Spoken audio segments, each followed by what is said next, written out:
नमस्कार। बड़ी खबर में आप सभी का स्वागत है। मैं हूं डॉक्टर प्रभात। बड़ी खबर में आज हम बात करने वाले हैं उस मुद्दे की जिसमें टकराव की बात होती है। सियासत में जो बैठे हैं रहनुमा यानी कि पॉलिटिशियंस और ब्यूरोक्रेसी, जो कि प्रशासनिक स्तर पर सरकार और जनता के बीच की कड़ी कही जाती है। इनके बीच टकराव काफी लंबे समय से चलता आ रहा है। प्रशासनिक अमले को लेकर सत्ता पक्ष पर हमले किए जाते हैं और सत्ता पक्ष उन्हें एक कड़ी मानता है जनता तक अपनी योजनाओं को पहुंचाने की। विपक्ष को जो मौका मिला है वो ताजा मौका मिला था धौलपुर में गिरिराज सिंह मल्लिंगा के वाले मामले को लेकर, लेकिन अब गिरिराज सिंह मल्लिंगा ने चूंकि सरेंडर कर दिया है तो उसके बाद इस मामले को लेकर तो विपक्ष कुछ नहीं कह रहा, लेकिन अभी मामले खत्म नहीं हुए हैं। लेकिन एक नया विषय, एक नई बहस इस पूरे मामले के बाद खड़ी ये हो गई है कि आखिर ब्यूरोक्रेसी और सरकार के बीच जो ये टकराव है उसे खत्म कैसे किया जाए और सियासत से परे होकर इसका क्या निदान निकाला जाए। अपने आप को सर्वश्रेष्ठ कहने की जो दौड़ है, उस दौड़ की वजह से तो कहीं ये टकराव नहीं हो रहा। ब्यूरोक्रेसी की तरफ से कई बार शिकायतें ये गई हैं कि जो जनप्रतिनिधि हैं उन पर अवैध रूप से, असंवैधानिक रूप से दबाव बनाते हैं, उनसे काम करवाने की कोशिश करते हैं। तो ये एक छोटा विषय नहीं है, इसमें कई ऐसे और भी कई ब्रांचेस निकलती हैं, कई और ऐसी शाखाएं निकलती हैं जो इस विषय को और ज्यादा विस्तृत करती हैं। बात करेंगे इसी मुद्दे को लेकर। हमारे साथ विशेषज्ञों का एक पैनल जुड़ा हुआ है। सबसे पहले उनसे परिचय आपका करवा देते हैं। कांग्रेस प्रतिनिधि के तौर पर गजेंद्र सिंह सांखला जी हमारे साथ इस चर्चा में जुड़े हुए हैं। भाजपा प्रतिनिधि के तौर पर सुरेश गर्ग जी हमारे साथ इस चर्चा में हैं और वरिष्ठ पत्रकार ओम सैनी साहब हमारे साथ इस चर्चा में जुड़े हुए हैं। सैनी साहब, सबसे पहले आपके पास, ये अभी की बात नहीं है। ब्यूरोक्रेसी और राजनीति में जो टकराव रहा है, इनका एक गठजोड़ भी रहा है। ये ऐसा नहीं है कि सिर्फ टकराव ही रहा है, लेकिन जो इस तरह की चीजें सामने आ रही हैं, अक्सर ये आरोप लगते हैं कि ब्यूरोक्रेसी सियासत के जो सत्ता पक्ष होता है, जो सत्ता होती है, उसके अवैध कामों को भी उसी अंदाज में करती है जो कि उसकी शक्तियों में नहीं होते निहित। विपक्ष को पूरा मौका इसकी वजह से मिलता है और वहीं जो जनप्रतिनिधि हैं वो ब्यूरोक्रेसी पर यह आरोप लगाते हैं कि हमारे हिसाब से काम नहीं हो रहा, इसलिए जनता तक सरकार की योजनाएं नहीं पहुंच पा रही हैं। धौलपुर वाले जो ताजा मसले हैं उसको अगर हम इससे जोड़कर देखें, आप इसको किस नजरिए से देखते हैं? देखिए, राज्य व्यवस्था में ये लोक सेवक के रूप में जाने जाते हैं और निर्वाचित प्रतिनिधियों के सामने इनका दर्जा वो नहीं है जो निर्वाचित लोगों का है। इनको कॉन्स्टिट्यूशनली बहुत राइट मिला हुआ है लोक सेवकों को, जो पब्लिक सर्वेंट्स कहलाते हैं। आईएएस हो, चाहे आरएएस हो, आईपीएस हो या आरपीएस हो, ये जितने भी हैं इनको सारा कॉन्स्टिट्यूशनली बहुत ज्यादा प्रोटेक्शन है। बिगर सस्पेंड इनको नहीं किए बगैर इनको अरेस्ट नहीं किया जा। बहुत सारी बातें हैं जो कि बड़ा ज्ञात है। ऐसे में ये आजादी के बाद में जो लोग निर्वाचित होकर के आए उन लोगों के साथ में विवाद हुए हैं। मुझे याद है कि कुंभाराम जी चौधरी के साथ में जो चीफ सेक्रेटरी थे राजस्थान के, उनके साथ में विवाद हुआ। उन्होंने कहा कि ये कर दीजिए जो कहा है मैंने। उन्होंने कहा था ये रूल मैं इसको कर नहीं सकता, ये नियम के मुताबिक नहीं है, तो नियम वो बना के लाइए जिससे कि ये हो जाए। इस तरह के संवाद हुआ करते थे। कालांतर में ये चीजें काफी टेंशन हुई। तो ये डिपेंड करता है कि जो प्रदेश का मुख्यमंत्री कौन है, उनके व्यक्तित्व को लेकर के सारे सिलसिले हुए। ये विवाद सुखाड़िया जी के वक्त में नहीं हुए, ये विवाद खड़ू सिंह जी के वक्त में नहीं हुए, जोशी जी के वक्त में नहीं हुए, और ये विवाद अशोक जी के वक्त में भी नहीं हुआ, और ये वसुंधरा जी के वक्त में भी नहीं हुआ ये विवाद। अगर चीफ मिनिस्टर ने चाहा है तो वो काम आवश्यक रूप से हुआ। लेकिन जो जूनियर मिनिस्टर्स हैं, स्टेट मिनिस्टर्स हैं, कैबिनेट के मिनिस्टर हैं या विधायक हैं, उनके साथ में ये टेंशन होते हैं कि वो उनकी शिकायत होती है कि ये जो लोक सेवक हैं, ये जो पब्लिक सर्वेंट हैं, ये हमारी बात सुनते नहीं है। वो सीधा संवाद होता है जाकर के फिर कंसर्निंग मिनिस्टर के साथ में या कंसर्निंग जो भी दूसरा लीडर है उसके साथ में, पार्टी के लेवल पर और सरकार के लेवल पर। ये सारे सिलसिले धीरे धीरे ढुलमिल होने लगे हैं और मैं चाहते हो जिस तरह के कंप्रोमाइजेज आप करके वो सरकारें बनाते हैं। देखिए, भैरव सिंह जी ने भी 3 बार मुख्यमंत्री रहे, लेकिन गठजोड़ की गवर्नमेंट ही चलाई उन्होंने। पहली बार वसुंधरा राजे थी जो 120 स्थान लेके आई और स्वतंत्र रूप से सरकार बनाई उन्होंने भारतीय जनता पार्टी की। तो उसके बाद में फिर रवैया बदल जाता है जब आप स्वतंत्र रूप से बनाते हैं। लेकिन जब गठबंधन की सरकारें होती हैं तो इस तरह के विवाद बहुत सामने आते हैं, क्योंकि आपके साथ में जो जुड़ा है वो अपना कुछ लाभ चाहता है, अपनी हैसियत चाहता है। वो हैसियत अगर नहीं मिलती है तो फिर संकट होते हैं। मल्लिंगा के सारे इस विवाद को मैं इसी निगाह से देखता हूँ, उसमें सच क्या है, सच क्या नहीं है, क्या उन्होंने स्वीकार कर लिया, क्यों स्वीकार कर लिया, पहले क्यों नहीं किया, ये सारी बातें तो होती हैं। लेकिन एक बात मान के चलिए कि निर्वाचित प्रतिनिधि के सामने सरकार, प्रशासनिक लोक सेवक जो है वो ज्यादा प्रभावशाली नहीं हो सकता, लेकिन अगर वो रूल बुक से काम करता है तो उसके साथ में अत्याचार भी नहीं हो सकता, ये भी तय है।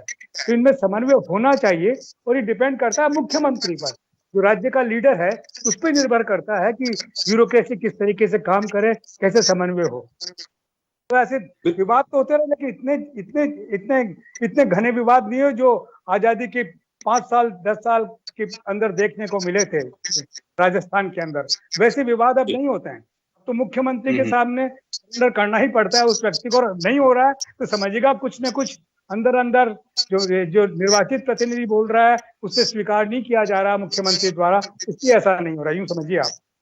जी गर्ग साहब, आप बस इस सरेंडर को लेकर मेरे ख्याल से अब तो सकारात्मक भूमिका में आ जाना चाहिए। आप जो मांग करते आ रहे थे कि उन्हें गिरफ्तार किया जाना चाहिए, अब तो उन्होंने खुद सरेंडर कर दिया। और आपके जो विधायक हैं, आपके नेता प्रतिपक्ष गुलाब चंद कटारिया, उनने खुद ने इसकी तारीफ करते हुए कहा कि राजस्थान पुलिस में वाकई दम है।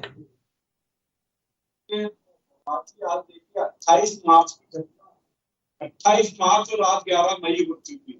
कितने दिनों बाद में अगर सरेंडर करता है तो इससे ये साबित होता है कि कांग्रेस सरकार या मुख्यमंत्री जी कहां पर है। आज जब इनका 13-14 को जो चिंतन शिविर हो रहा है, चिंतन शिविर के पहले उनको सरेंडर करने के लिए कहा जाता है, यानी कि वो अपनी गलती स्वीकार कर रहे हैं। इसका मतलब ये है कि जयंत के साथ उन्होंने मारपीट की है। मुख्यमंत्री जी पहले बोल रहे थे कि साहब उसको 2 जगह 3 जगह चोट आई है, जबकि हकीकत में 20 जगह से उसकी हड्डी टूटी है। ऐसी जगह से हड्डी टूटी है कि जो कि वो जान की हड्डी, वो सबसे मजबूत हड्डी होती है, उस हड्डी को भी तोड़ा गया है। तो देखिए आपने किस तरह से उस जयन के ऊपर अत्याचार किया है। अत्याचार करने के बाद में भी 28 मार्च से आज गया। तो आपको ये लगता है कि अब इस पूरे मामले में, अब जबकि सरेंडर उन्होंने कर दिया है, तो अब निष्पक्ष जांच होगी, आपको लगता है कि गर्ग साहब ऐसा? देखिए प्रभात जी, मैं यही कहना चाह रहा हूं कि आज जो स्थिति हो रही है, स्थिति क्या है कि आप जो गुनाहगार है उनको गिरफ्तार नहीं कर रहे। गुनाहगार को कब गिरफ्तार करना चाहिए? अभी जो अगर सरेंडर कर रहे हैं तो वो चिंतन शिविर के पहले कर रहे हैं। तो ये क्या बताना चाह रहे हैं? जब आपको अगर उनको गिरफ्तार करना था या उनको सरेंडर करना तो भाई 28 मार्च से कहां चले गए थे? आज कहां कानून व्यवस्था है?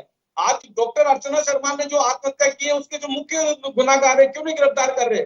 करौली के अंदर जो हिंसा हुई है उसके अंदर मखलून खान है जो मुख्य गुनाहगार है, उनको क्यों नहीं गिरफ्तार किया जाता? तो ये साबित हो रहा है ना कि क्या कानून व्यवस्था है यहाँ पे, कितने अत्याचार हो रहे हैं, कितने बलात्कार हो रहे हैं, क्या राजस्थान की स्थिति हो रही है। तो ये सोचने का विषय है। तो भारतीय जनता पार्टी हमेशा डिमांड करती है कि भाई न्याय दीजिए, राजस्थान की जनता को न्याय दीजिए, एक जयन को न्याय दीजिए। कर्मचारी अपनी ड्यूटी पर है, आप गलती आपकी है। अगर राजस्थान में बिजली नहीं आ रही है तो वो गलती किसकी है? राज्य सरकार की गलती है। अगर आपके पास वो व्यवस्था नहीं है तो ये राज्य सरकार की गलती है। आप घोषणा करते हैं कि हम 24 घंटे बिजली देंगे, लेकिन यह पता नहीं है राजस्थान में तीन चीजें फेमस हो चुकी है। बिजली कभी भी बंद हो सकती है, पानी कभी भी बंद हो सकता है और इंटरनेट कभी भी बंद हो सकता है। सर इसी मुद्दे को लेकर बात करेंगे। चलिए हमारे साथ गजेंद्र जी भी हैं। गजेंद्र जी, आपने सुना अभी बीजेपी का ये कहना है कि इतना टाइम हो गया, ये बात सही है, लगभग 2 महीने का वक्त होता है। 28 मार्च की घटना है और 21 आज जो भी तारीख है, मेरे ख्याल से 12 तारीख जो है, 12 तारीख को वो अगर सरेंडर करते हैं तो कहीं ना कहीं कोशिशें सरकार की तरफ से रही होंगी। और राजेंद्र गुढ़ा के साथ सुना है कि उनकी मुलाकात सीएम से हुई, सीधे तौर पर मिल भी नहीं पाए, पहले भी मुलाकात की कोशिश की लेकिन मुख्यमंत्री से उनकी मुलाकात नहीं हुई। एक बीच में एक मीडिएटर को लेकर मुख्यमंत्री से उनकी मुलाकात होती है और फिर उसके बाद चिंतन शिविर से ठीक पहले एक विवाद को शांत करने की कोशिश इसे कहा जाता है। डॉक्टर प्रभात जी, ये कोई विवाद को शांत करने की बात नहीं है, ये सरकार की एक रेगुलर प्रक्रिया है। अगर कोई भी गुनाह होता है तो उस गुनाह के अंदर पुलिस पूरी मुस्तैदी के साथ अपना काम करती है और काम करके उसको गिरफ्तार करती है। हमेशा गिरफ्तार करने में समय पुलिस का लगता है, इसमें कोई दो राय नहीं। थोड़ा ज्यादा समय लगा है, निश्चित रूप से जल्दी गिरफ्तार होना चाहिए। मैं पूछना चाहता हूं कि बार बार भारतीय जनता पार्टी हर मुद्दे को लेकर सीबीआई जांच की मांग करती है। राजस्थान की एक बालिका, गूंगी बहरी बालिका के साथ उसके साथ दुराचार हुआ और आज 3 महीने से सीबीआई जांच दी हुई है। उस सीबीआई जांच ने आकर के आज तथ्य इकट्ठे नहीं किए, तो आप 2 तरह का चरित्र कैसे आप अख्तियार कर सकते हो? जहां राजस्थान की घटना की सीबीआई जांच नहीं है, उसकी कोई कार्रवाई भारतीय जनता पार्टी नहीं कर रही, और ये देश के गृह मंत्री से सवाल तक नहीं पूछ रहे कि उस घटना के अंदर क्यों नहीं उस गूंगी और बहरी बच्ची को न्याय मिलवाया। अरे बलात्कार आपके राज्य के अंदर ये होगा, है, इससे केंद्र सरकार को दोषी ठहरा रहे हो सागवा जी। अरे सीबीआई की जांच आपने दिलाई है, सीबीआई की अरे गिरिराज सर, पकड़ो ना आरोपियों को। आप तो ये कह रहे हैं कि साहब वहां पे बलात्कार ही नहीं हुआ, आप तो ये साबित करने की कोशिश कर रहे हो। पहले ये बोल रहे हो कि वहां पे बलात्कार हुआ और आप बोल रहे हो कि साहब वहां बलात्कार ही नहीं हुआ। आप तो ये साबित है। आपके प्रशासन ने सबसे पहले क्या बोला, बलात्कार हुआ। अब आपके प्रशासन ये बोल रहा था वहां तो बलात्कार ही नहीं हुआ, एक्सीडेंट हुआ। तो पहले ये तो डिसाइड करिए ना कि क्या चीज बोलना चाह रहे हैं। हर बार अपने मुद्दे को भटका देते हो। अब ये बताइए कि बलात्कार हुआ या वहां पे एक्सीडेंट हुआ है। आपने सबूत क्यों मिटा दिए? अलवर के अंदर जो इतनी बड़ी मूक बधिर बालिका के साथ में घटना हुई है, उसके सबूत मिटाने की क्या जरूरत आ गई थी आपको? ये डिसाइड करने के लिए आपने मांग रखी है, सबूत मिटाने की जरूरत आ गई थी अगर बलात्कार नहीं हुआ तो। क्या कर रही है 3 महीने से? आपने पूछा होम मिनिस्टर को? करिए ना आप गिरफ्तार। मलिंगा जी को इतने दिन में क्यों गिरफ्तार किया? 3 क्या महीने मलिंगा जी घायल थे, अंडरग्राउंड थे? मलिंगा जी को इतने दिन में गिरफ्तार क्यों किया आपने? ये ट्रेस तक नहीं कर पाई। 1.5 महीने 2 महीने हो गए हैं, वो आराम से घूम रहे हैं और वो जयन बेचारे की 20 जगह से हड्डी तोड़ दी आपने। देखिए, पहली बात तो ये है कि उसकी मेडिकल जूरिस्ट की रिपोर्ट आ चुकी है, 7 जगह से फ्रैक्चर है। ये 20 जगह से मेडिकल जूरिस्ट की रिपोर्ट है, 20 जगह से हड्डी टूटी है। उस रिपोर्ट को भी चेंज कर रहे हो आप। 20 जगह से हड्डी टूटी है उनकी, कोई 20 रिपोर्ट जगह से हड्डी टूटी है, मेडिकल रिपोर्ट है। आप लोगों की मानसिकता ही आगलाजी मेडिकल रिपोर्ट है, 20 जगह से टूटी है हड्डी। अगर चलो 7 जगह से आप मानते हो तो फिर 7 जगह से है तो गिरफ्तारी करने में आपको इतना टाइम क्यों लगा? अब आप ये जवाब दीजिए, इतना टाइम क्यों लगा उनको गिरफ्तार करने के अंदर? हालात से हिंदुस्तान की जनता त्रस्त हो चुकी है, समझती है बात। सर, ओम जी के पास आना चाहूंगा। ओम जी, ये बताइए क्या क्या अपराध की प्रकृति से यह तय होना चाहिए, या फिर सियासत में क्या वर्चस्व उस व्यक्ति का है जिस पर आरोप लगे, या फिर उसकी गंभीरता जनता के नजरिए से देखनी चाहिए? क्योंकि सत्ता जो अपना किसी भी अपराध को लेकर अपराधी पर उसका जो नजरिया है ना वो बदलता है। अगर सत्ता पक्ष से जुड़ा हुआ आदमी है तो उसकी गिरफ्तारी में कई दिन लग जाते हैं। अगर कोई नॉर्मल आदमी है या विपक्ष से जुड़ा हुआ आदमी है तो एक सिंपल से ट्वीट पर भी उनकी तुरंत गिरफ्तारी हो जाती है, चाहे 2-2, 3-3 राज्यों की सीमाएं पार करनी क्यों ना पड़े। इस मामले में भी आपको क्या ऐसा ही लगता है कि जब सत्ता के किसी व्यक्ति पर आरोप लगते हैं तो नजरिया बदल जाता है, और यह सिर्फ एक पार्टी के लिए नहीं, सभी राजनीतिक दलों के लिए है? देखिए डॉक्टर प्रभात, ये तो सही है कि ये ऐसा सब पार्शलिटी होती है, लेकिन ऐसी पार्शलिटी होनी नहीं चाहिए। मैं ये कह रहा हूं कि अगर पब्लिक सर्वेंट रूल बुक के मुताबिक काम करे और उसके बाद में अगर उसके साथ में कुछ होता है तो उसको न्याय मिलना चाहिए, और उन लोगों ने जो भी उसके लिए जिम्मेवार है उनको दंड पूरी तरीके से दंडित किया जाना चाहिए। ये मलिंगा जी वाला जो मामला। ओम जी, अशोक खेम, आपने बहुत सही बात कही। अशोक खेमका जी जो रूल बुक के हिसाब से हमेशा काम करते हैं, लेकिन मेरे ख्याल से अब तक जो प्रशासनिक लॉबी के सबसे ज्यादा ट्रांसफर वाले वो अधिकारी कहे जाएंगे। आपने बात कही, प्लीज कंटिन्यू।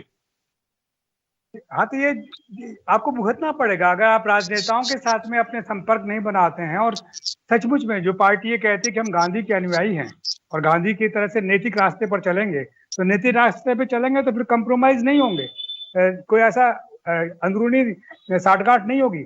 लेकिन राजनेताओं का चरित्र एक सा बन गया है, चाहे इस पक्ष के हो चाहे उस पक्ष के हो। वो चाहते हैं कि एक पूरी लॉबी उनके साथ में चले, उनका थानेदार हो, उनका डॉक्टर हो, गांव के अंदर, जिले के अंदर एसपी हो, उनका सब कुछ, तब उसके साथ में काम होगा। तो ऐसे जैसे ही शासन बदलता है ये सब बदल जाते हैं, फिर बदलने के साथ में अपनी वफादारियां भी बदल लेते हैं। तो ये सब बड़ा होच पोच हो गया। जो रियल यथार्थ के रूप में देखें तब सारी चीजें समझ में आती है।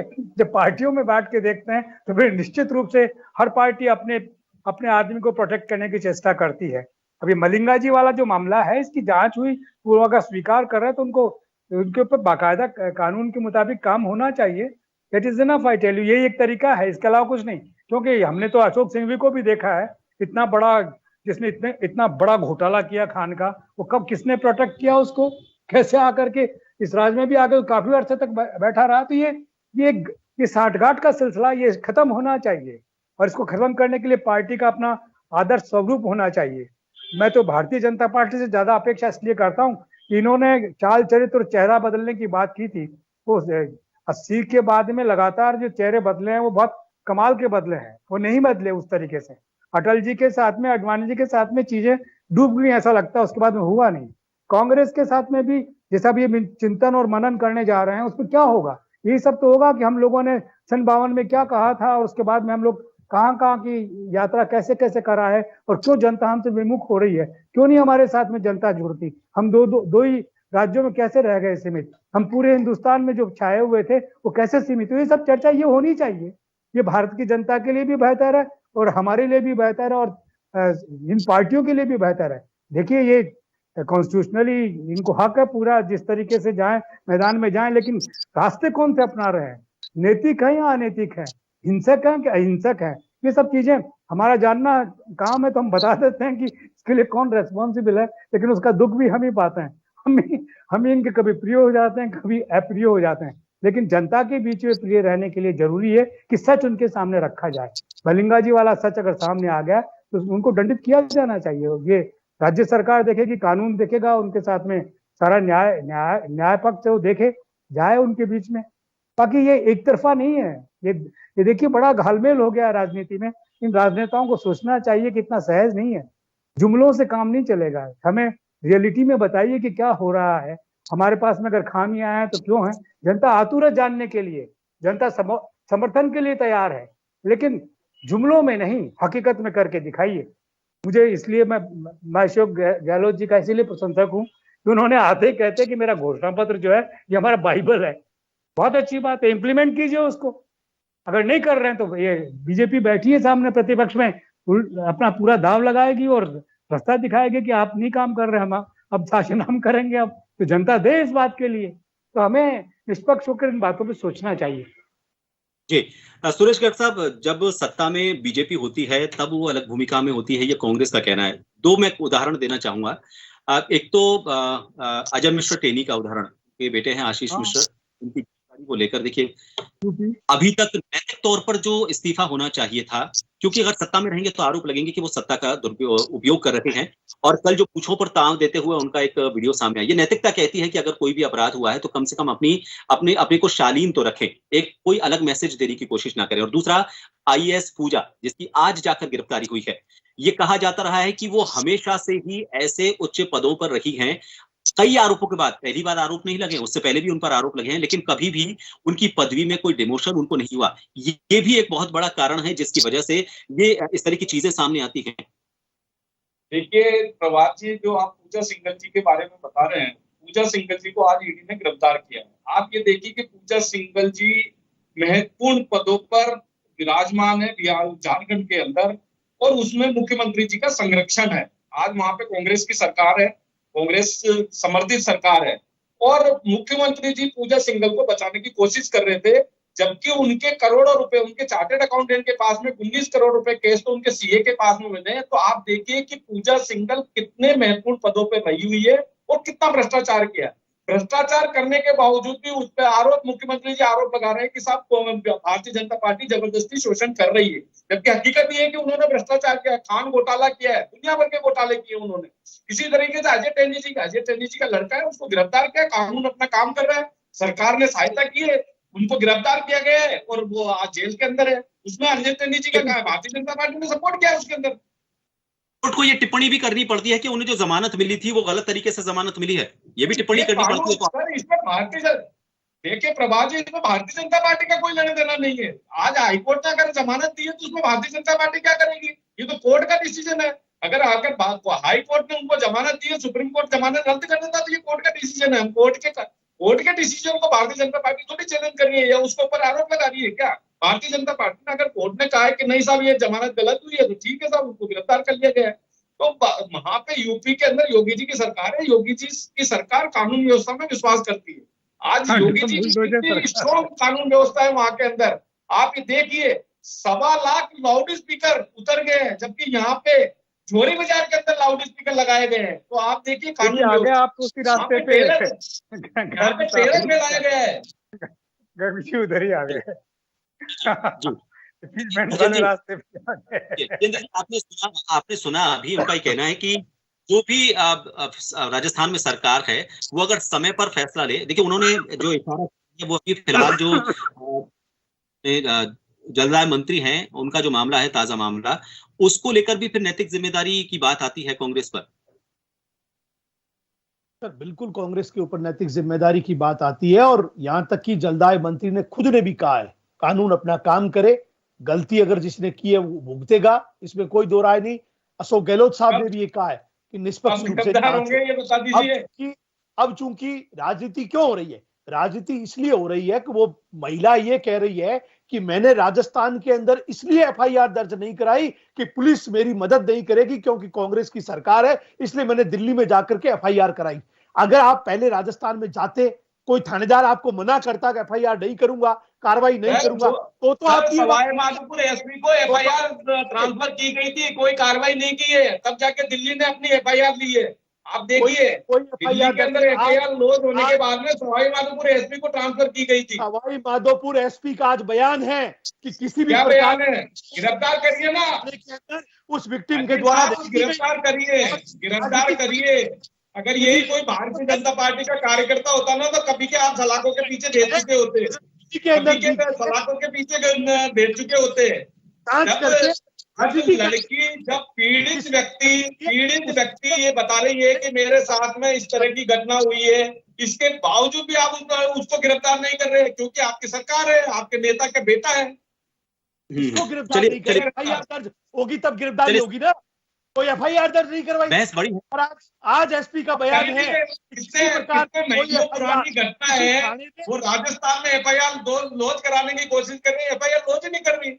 अगर राजस्थान में एफआईआर लॉन्च नहीं हो रही है, तो उसको जाके दिल्ली में एफआईआर लॉन्च करानी पड़ती है। ये तो आप देखिए ना, कानून व्यवस्था क्या है, अगला जो राजस्थान की कानून व्यवस्था क्या है कि दूसरे राज्य में जाके एफआईआर लॉन्च करानी पड़ रही है। हिंदुस्तान के अंदर राजस्थान की पहली ऐसी सरकार है जिसके मुख्यमंत्री का बयान है कि अगर किसी थाने में एफआईआर दर्ज नहीं हो तो एसपी कार्यालय में जाकर के एफआईआर दर्ज कराएं और उस थानेदार के खिलाफ कार्रवाई उस एफआईआर को दर्ज करेगा। ये पहली बार राजस्थान की सरकार ने एक्सपेक्ट किया है। समय समाप्त हो चुका है जी, लेकिन ये विषय इतना, समय समाप्त हो चुका है, आपसे माफी चाहूंगा, लेकिन ये बहुत जरूरी है इस बात पर सोचना कि जब सत्ता में कोई राजनीतिक दल होता है तो उसकी काम करने के तरीके बदल क्यों जाते हैं और विपक्ष को मौका क्यों मिल जाता है। लेकिन ये सही है कि किसी पर भी आरोप लग रहा है तो कानून की परिभाषाएं वक्त के हिसाब से बदलनी नहीं चाहिए। सत्ता पक्ष में रहने के बाद कानून को अपनी तरीके से परिभाषित करना ये गलत है। विपक्ष को मौका मिलता है क्योंकि कानून